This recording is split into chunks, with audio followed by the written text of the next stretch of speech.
good morning, or good afternoon, or good night, depending on whenever you're listening to this. This is Mr. Precella, and I'm going to be doing some trigonometry today with my trigonometry class, of course. And the last time we had defined the 6 trig functions in terms of an ordered pair, x, y, being on a point of a terminal side of an angle, and we define sine, cosine, tangent. Sine is y over r, where r is that distance from the point to the origin. So you could say r is the square root of x squared plus y squared, or you could say x squared plus y squared equals r squared. Either way, there's advantages and to saying it each way. Then cosine's that ratio x over r, tangent y over x. What tangent's doing is actually measuring the slope of that. It's doing rise over run, isn't it, y over x. Then we have 3 reciprocal functions, cosecant, secant, and cotangent. Cosecant is the reciprocal of sine, secant is the reciprocal of cosine, tangent is the reciprocal of cotangent. What I suggested was that for each reciprocal, to help you remember this, which ones are the reciprocals, for each reciprocal pair, for each pair of function and its reciprocals, there should be one like tangent and cotangent. To figure out what's the reciprocal of sine, in each pair there should be a co. So should it be secant or cosecant? It has to be cosecant. Cosine and secant, one pair, in each pair, a function and its reciprocal, there should be one co. Now, first thing we're going to do is state formally what I just finished saying. This is our second homework assignment. And we're going to be using that definition, and we're going to be stating some fundamental identities. In trigonometry, we're going to use the word identities to mean rules that are always true. And we said that sine and cosecant are reciprocals of each other. The first identities we're going to see are something called the reciprocal identities.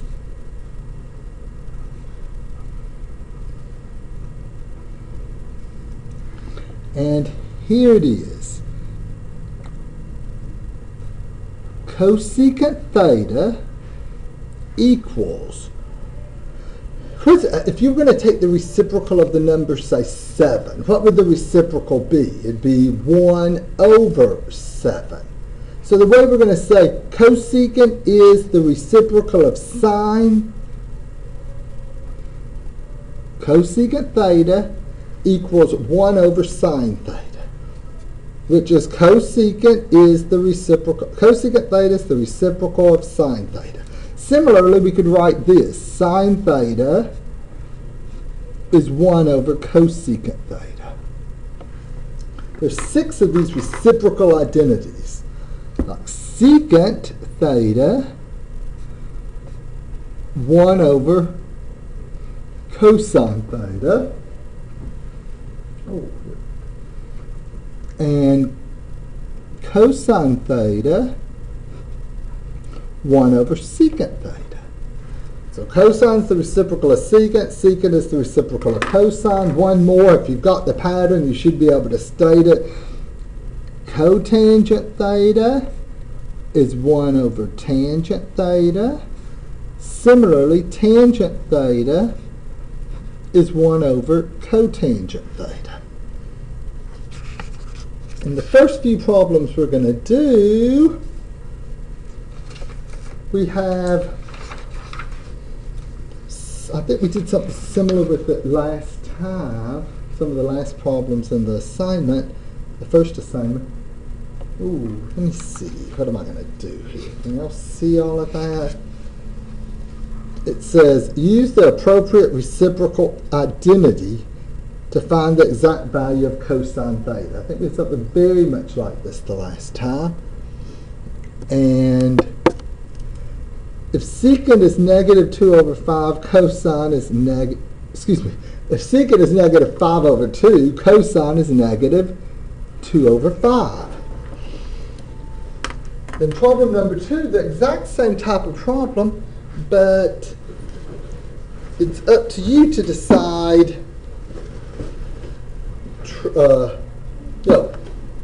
Instead of saying, okay, tangent alpha, that's an alpha, is negative 1/2, find cotangent, they just give you a statement and ask you, is that a true statement or not? Is it possible or not? If tangent alpha is negative 12 over 5, is negative 1 over 2, is cotangent alpha negative 2? Well, of course it is. Okay, those are reciprocals of each other. So we'll say possible for here. Possible. Okay? Now, do you remember what we were doing in that first assignment where you were given the ordered pair x, y, told you had to find r, and then evaluate the trig function, sine y over r, cosine theta x over r, tangent y over x. Because we're going to be using that definition as we do another problem, number 3. So number 3, we won't really be, it's a little bit more involved than that. It's going to be more like this one right up here, which was given the ordered pair, find r, evaluate the trig function, except, let's look at number 3. Number 3 says, find the exact value of cosine theta given that sine theta is negative 4 over 5 and theta is in quadrant 3. Now I'm going to do this using the xyr definition. If you're watching me, or listening to this, and using my math lab and you click a view an example on this, they might do it slightly different. They might do it using the Pythagorean identities, and I'll state those in a little bit. But right now I want to do this using that definition, the xyr definition. So this is problem number 3. We're told sine theta, I'll just write it right down here. Sine theta is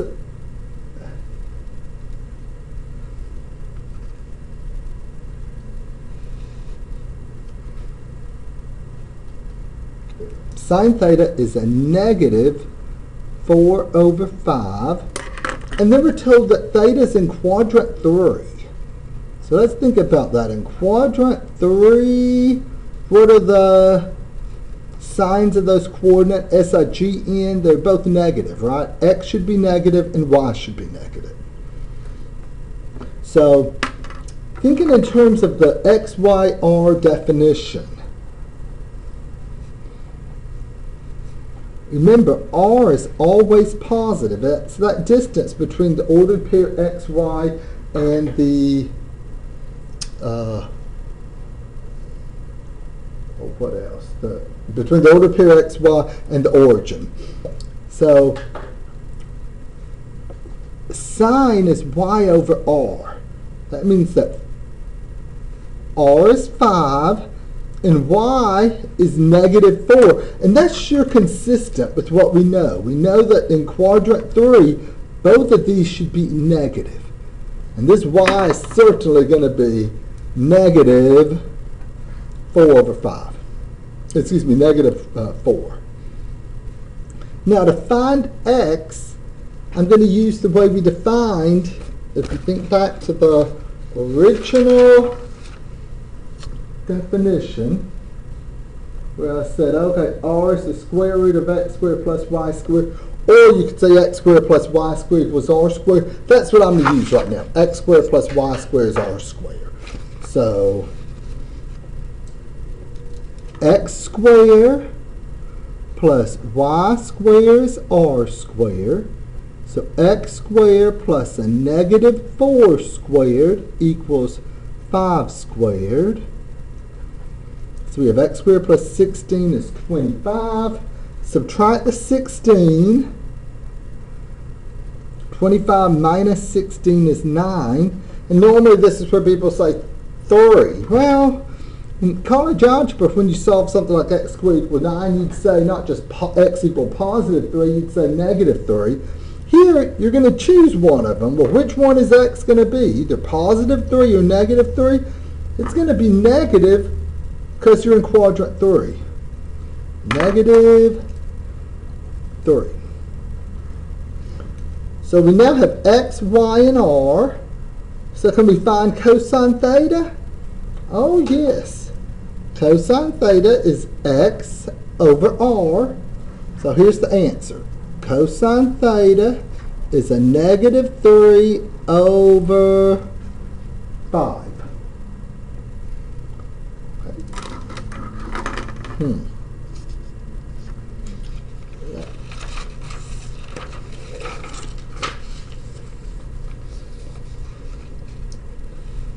Number 4 is another one like that for us to do.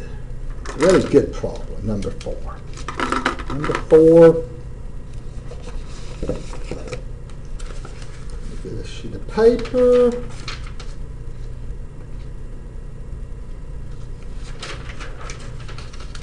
Okay, we're told sine theta is, can y'all see that? Sine theta is 1 over 6, and theta lies in quadrant 2. So this is number 4. Sine theta is 1 over 6. Theta is in quadrant 2. So let me think. In quadrant 2, x should be positive. No, excuse me. X should be negative. Y should be positive. And sine is y over r. So I'm going to write x equals y equals r equals. And while I'm remembering, let me go ahead and make a note that x is negative.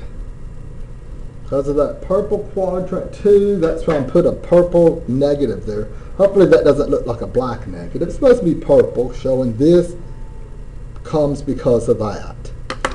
Now do x squared plus y squared is r squared. So we have x squared plus y squared. 1 squared is just 1. Oh wait, I wrote y over r, but I should go ahead and fill those in. 1 and 6. 6 squared is 36. So x squared, you subtract the 1. And now we're about to take a square root. And it's going to be a negative because you're in quadrant 2, square root of 35. Now what are we told to find on this one? See, the nice thing about doing this, once you know x, y, and r, then you can find any of the 6 trig functions. It's asking for tangent. If it had asked for secant, it'd be just as easy. Okay? R over x. Okay? So it's asking for tangent, so here it is. Tangent theta is y over x. Now there's a negative. I think I'll put it right there. And I'm going to go ahead and rationalize this denominator. So that would be a negative square root of 36 all over 36. It's a nice way of, if you know one trig function, how do you find another one? In fact, you could find all of them now. Okay? There's nothing special. This didn't just help you find tangent theta. If you need to know cosine, it's x over r. If you need to know cotangent, well, it's the reciprocal of that. If you need to know secant, it's r over x. So I like to do this x, y, r definition whenever I'm given one trig function and told to find another one. Now, there's several, the name of this is fundamental identities, and we've already seen some identities, the reciprocal identities. Now, we're going to discuss something called the Pythagorean identities, but before we do that, I want to give a little notation. If we have cosine x all squared, if we want to say, or tangent theta all squared, if we want to square a trig function, rather than writing this with the parentheses like that, we're going to write it like this, just to save writing, cosine squared x.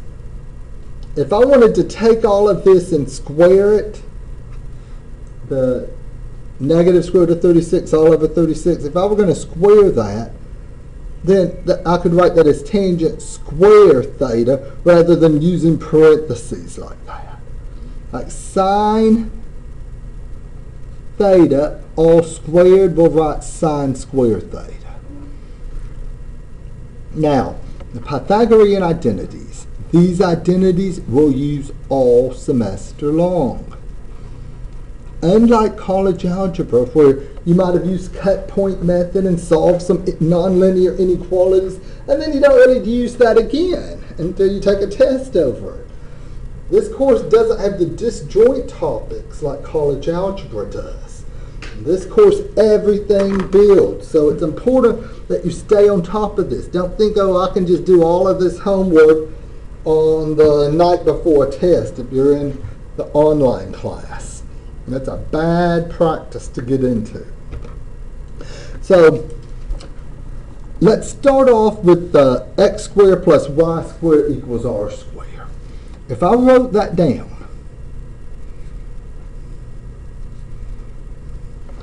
what we're going to do is we're going to divide straight through by each one of these variables, and that's going to give us three rules about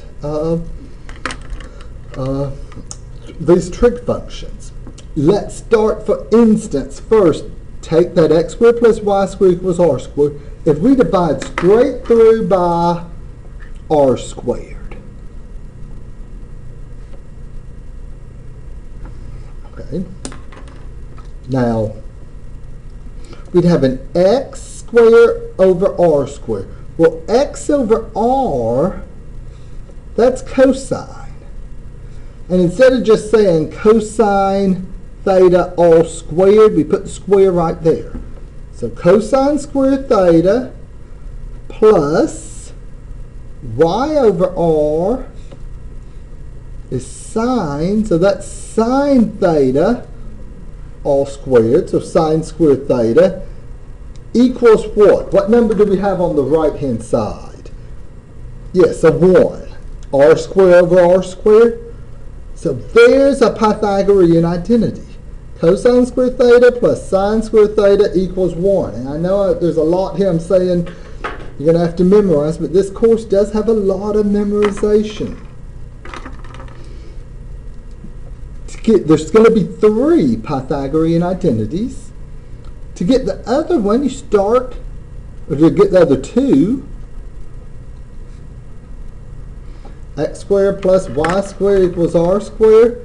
Well, you're just going to do the dividing straight through.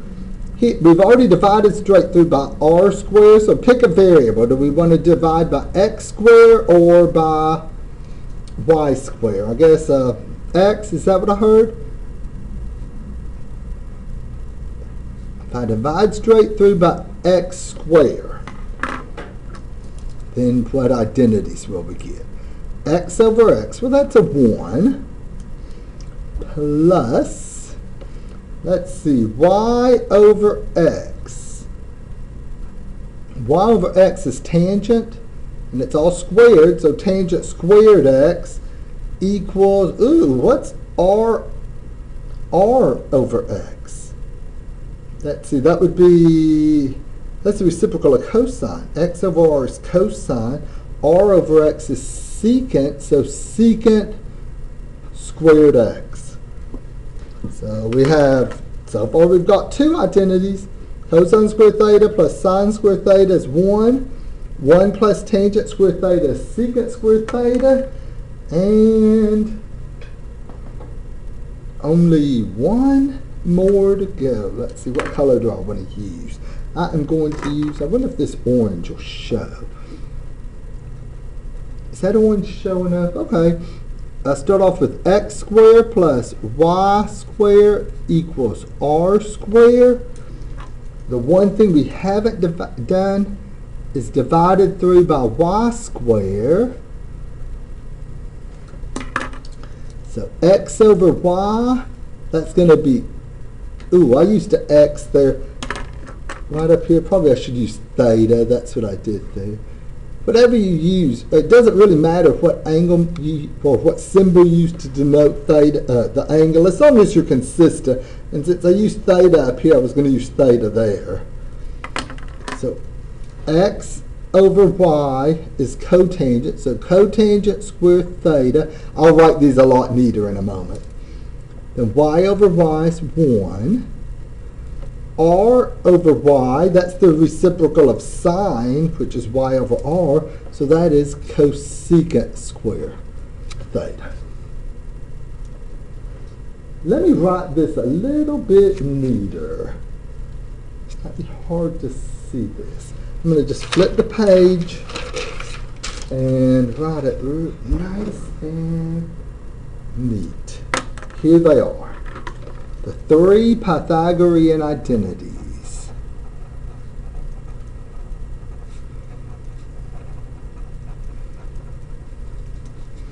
Sine squared theta plus cosine squared theta equals 1. Realize there's more than one way you could write this. You could have written the cosine before the sine. Then 1 plus tangent squared theta equals secant squared theta, and 1 plus cotangent squared theta is cosecant squared theta. There's the three Pythagorean identities. Realize there's actually more than, for each one of these you can restate them in a variety of ways. Because of this equal, what you could do is you can move the cosine squared theta over, and so this could be restated like this. Sine squared theta is 1, and if I move that cosine squared theta over, it'd be minus cosine squared theta.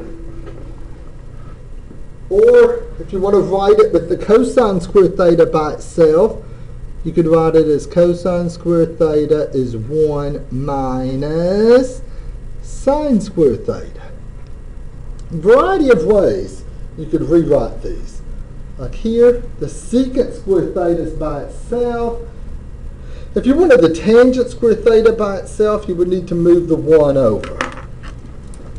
You could write it like this. Tangent squared theta is secant squared theta minus 1. Or if you want the 1 by itself, what could you do? I guess you could do 1 equals secant squared theta minus tangent squared theta. Similarly, the 1 plus cotangent squared theta, you could get the cotangent squared theta by itself. It's written with the cosecant squared theta by itself. You can move the 1 over. Okay.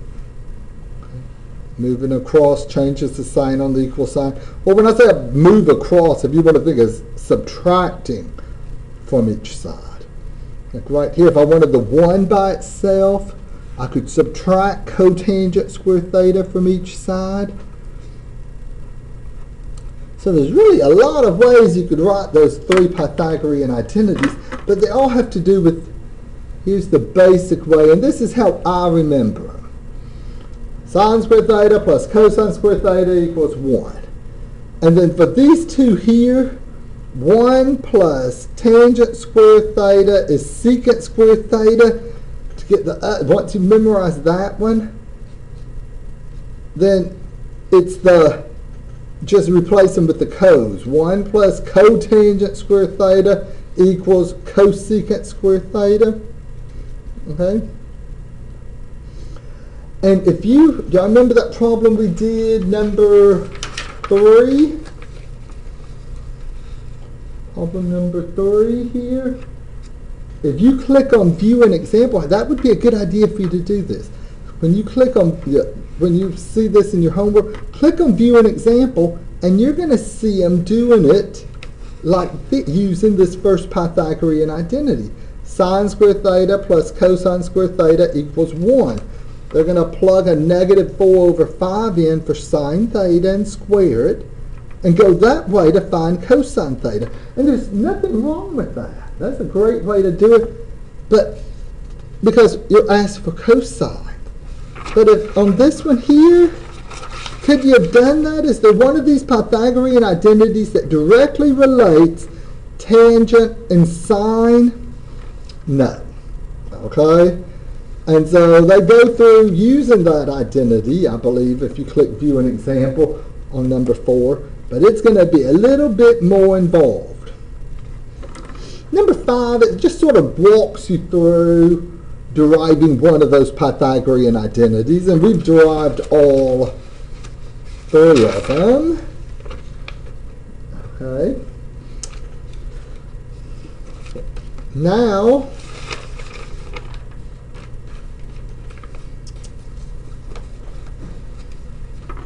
number 6 isn't going to use one of those identities. It's just another one of those negative and positive problems. Okay, you're going to have to figure out which quadrant is theta plus 90 degrees. If theta is between 0 and 90, if theta is between 90 and 180 degrees, if I went straight through there, theta is between 0 and 90, between 90 and 180 degrees. So that's quadrant 2. If I went straight through here and added 90, then we get the statement that theta plus 90 degrees is between 180 degrees and 270 degrees. Which quadrant would that be?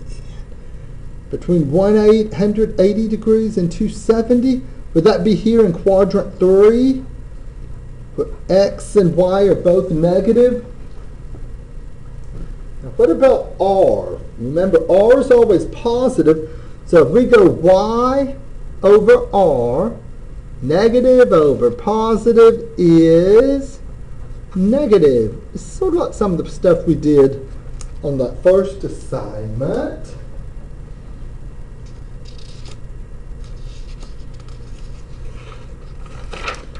Now, so that was just sort of thrown in there a little analysis problem.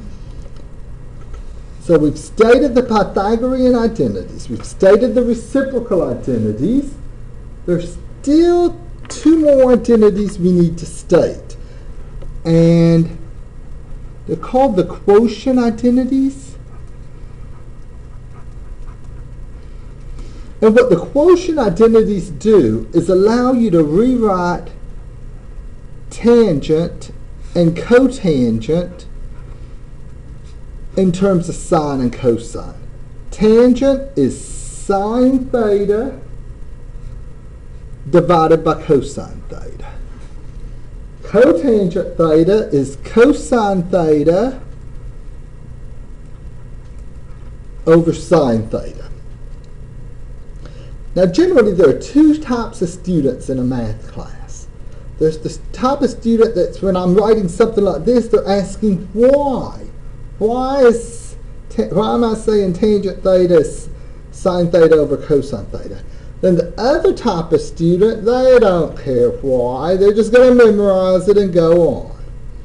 The third type of student is what? Well, I guess the kind that doesn't care why, isn't going to learn it, and isn't going to do it. But hopefully there's none of that here. It's in trigonometry. I'm going to answer why.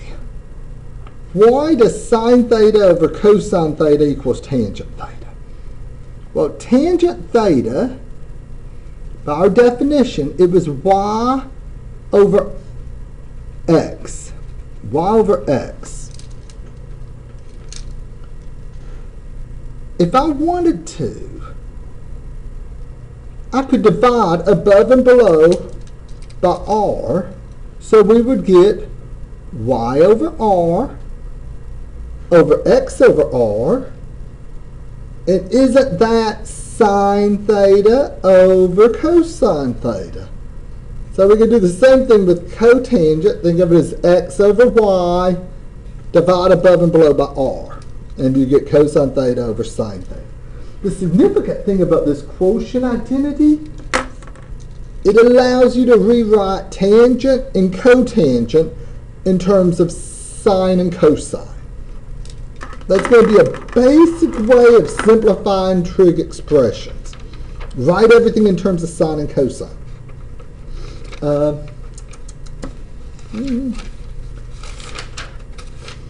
We already have, like if you have a secant and want to write it in terms of sine or cosine, you can write as 1 over cosine theta. A cosecant you can write as 1 over sine theta. The next step in this assignment is going to be a little bit of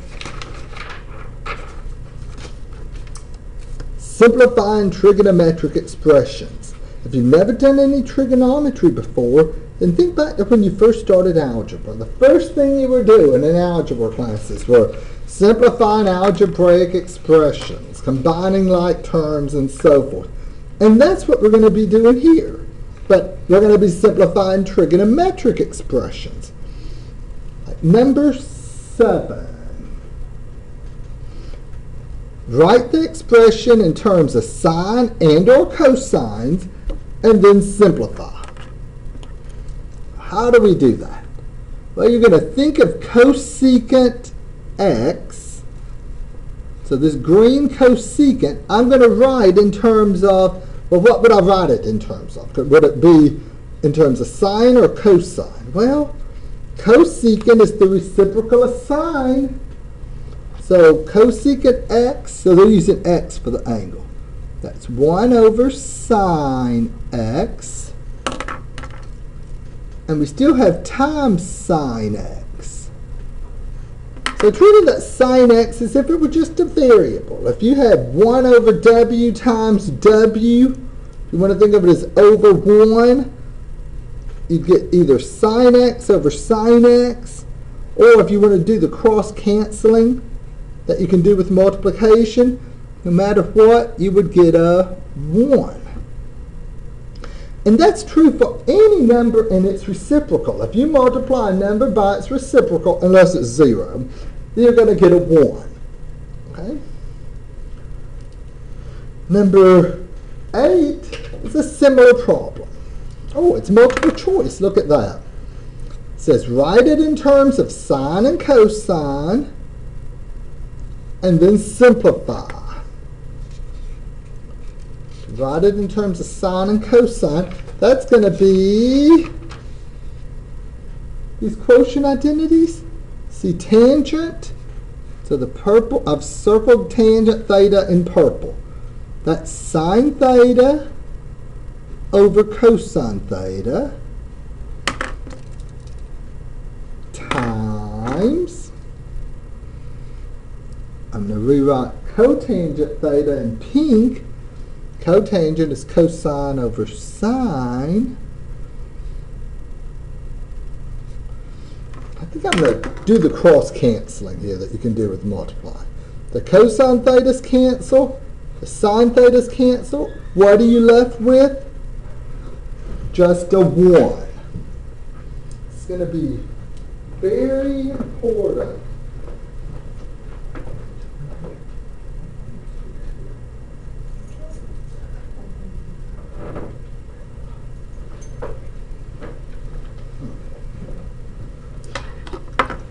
Notice, a function times its reciprocal should give you a 1.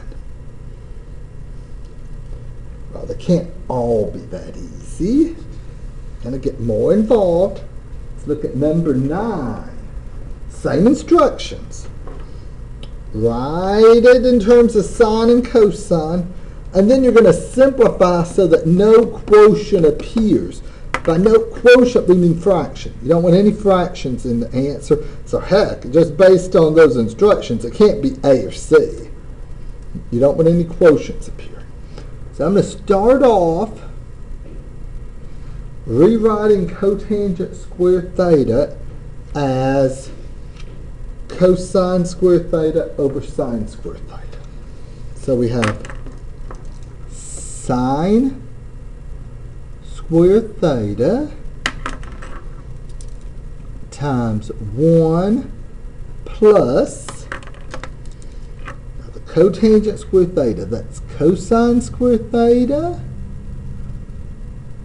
over sine square theta.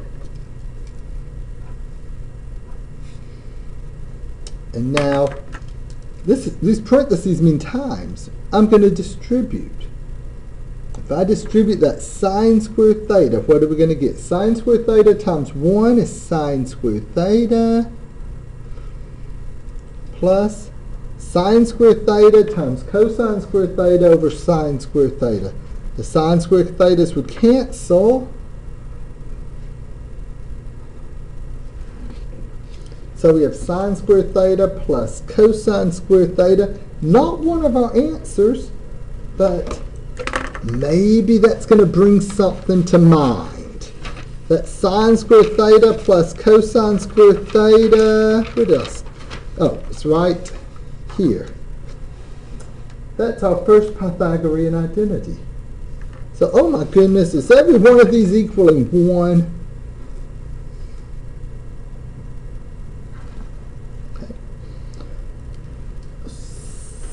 Sometimes students say, oh, what gives me trouble in trigonometry is there's more than one way to do the stuff. And there is. Okay? On number 9, the instructions say write it in terms of sine and cosine. So I did it that way. I'm going to show another way you could have done it. Or here's what you could have done. That 1 plus cotangent square theta, once you have these Pythagorean identities memorized, and I try to memorize those in the next few days, you'll spot it. Oh, when you see a 1 plus cotangent square theta, you can replace that with cosecant square theta. So I'm going to replace this pink 1 plus cotangent square theta with cosecant square theta.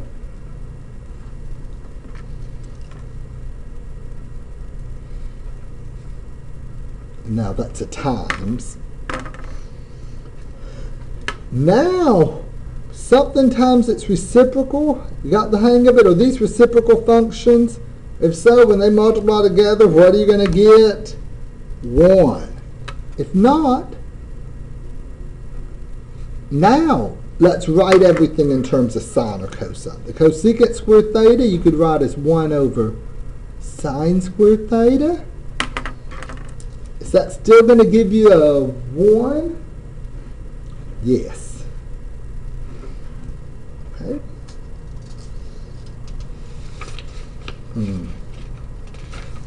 So there's certainly more than one way to do this stuff.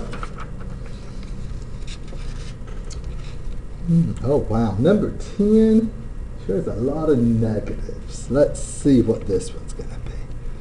Negative sine squared theta. And I'm writing this stuff in pink. And I'm going to go ahead and do what the instructions are saying. Write the stuff in terms of sine or cosine. So there'll be a minus. Cotangent is cosine squared theta over sine squared theta. Now when I distribute negative times negative, that's a positive. Negative times negative is positive. And here we can cancel those sine square thetas. So we just have a cosine square theta. Is this another 1 as our answer? Yeah. I think on the next one the answer might not be a 1. Okay. Now, we're just sort of simplifying trigonometric expressions. Starting with number 11. Let's see, what does it say? It says multiply and simplify. Well, this is a binomial times a binomial. 2 terms times 2 terms. So to multiply this stuff, you just FOIL it out. Sine alpha times sine alpha is sine squared alpha. Then sine alpha times cotangent alpha. Well, we'll just write that as sine alpha cotangent alpha plus sine alpha cotangent alpha. Now what about right here? When we start distributing the negative cotangent alpha, this would be a negative. If you want to write it cotangent alpha, pardon me, sine alpha. Okay, but since I've already written that expression with the sine alpha first, sine alpha cotangent alpha, and then negative cotangent alpha times positive cotangent alpha, that's a negative cotangent square alpha. I'm sort of having to squeeze it together because I'm running out of room. And what's happening with these two middle terms? They're subtracting out, and all we're left with,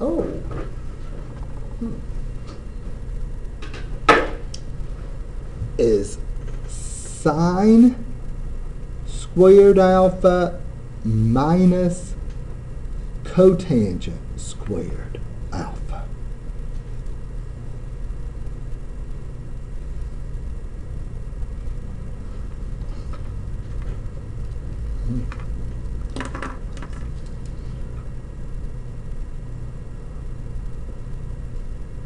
Problem 12.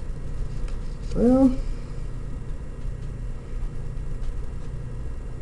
sine x cosine x times cotangent x plus secant x. You might find this one easier.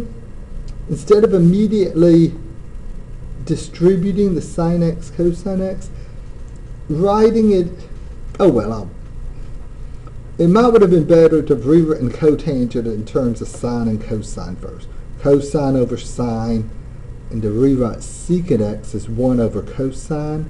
But I'll do what they said. Multiply first, then simplify.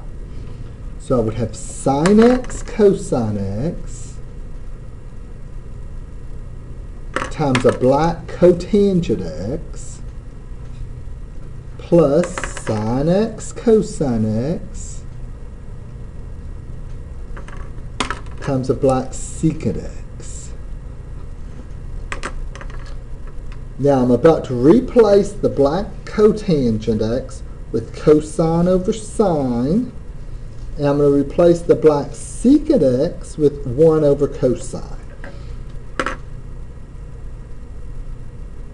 So I'm going to replace cotangent x with cosine x over sine x.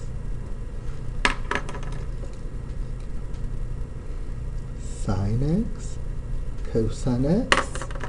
Replace the black secant x with 1 over cosine x. Now some stuff is going to cancel. Sine x is cancel, and we have cosine x times cosine x. Oh, pardon me. Which we can write as cosine squared x. Now, what about the second term? What cancels? Well, the cosine x is cancel, so all we have is a plus sine x. This is one where you got to type it in. cosine squared x plus sine x.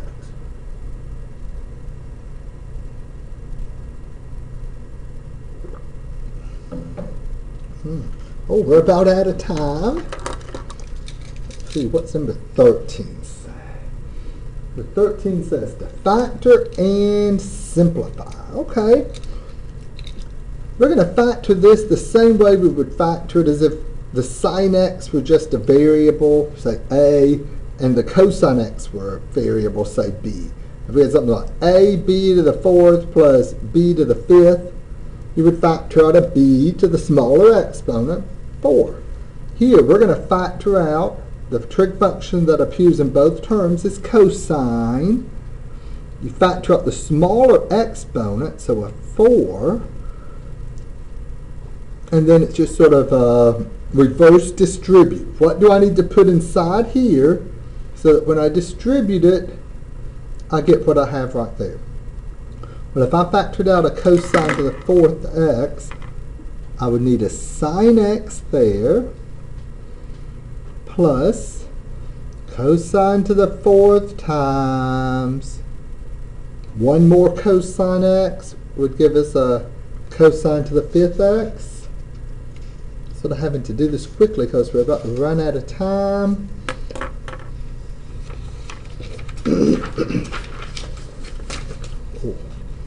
One more. Problem number 14 says use identities to simplify.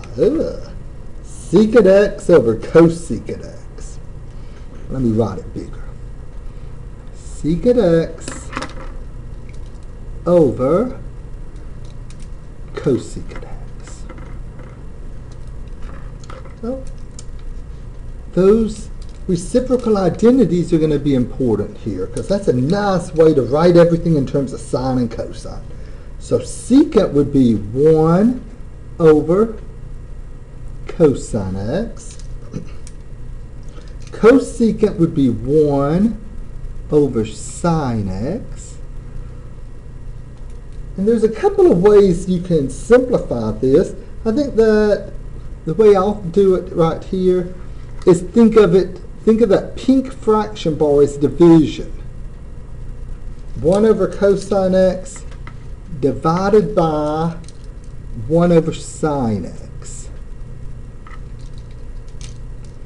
Now, how do we divide fractions? Well, you flip and multiply. So it's going to be green 1 over cosine x times, flipping that 1 over sine x, we'd get sine x over 1. Multiply straight across. There's nothing you can cross cancel. So we have sine x over cosine x. Sine x over cosine x is which one of these? Right, tangent x.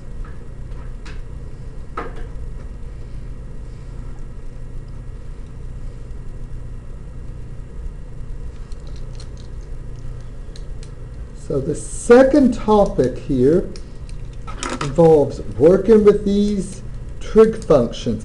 You know, when you're doing the homework, once you've done one, if you don't get it right, then click similar exercise and work it till you do get it right, so you can make 100 on the homework. But even if you do get, say, this problem right, if you have time, it wouldn't be a bad idea for you to click similar exercise anyway and work another one like this. The people that are the most successful at this simplifying trig identities, you just got to practice with it. So any of these that, oh, it looks sort of messy, click that similar exercise button and do it again, even if you've already got it right once. Okay, that's a good practice for you to get into. So the lights have gone off again, so I think that means it's time for me to go. So I better wrap it up, and we'll look at some right triangle trigonometry in our next class meeting. So this is Anthony Precella saying, have a good day and work on trigonometry. Don't try to just wait and do it all at the last minute. This takes time for your brain to synthesize it and process it. Most people's brains can't just store all of this stuff in just one day, the day before say a test or something, especially if you're in the online class. Okay, you're in my face-to-face class, and I'll be egging you on and encouraging you to do the stuff. But online students, it's a good chance. I mean, just try to stay. Don't just wait till the last minute to do it. Okay, goodbye.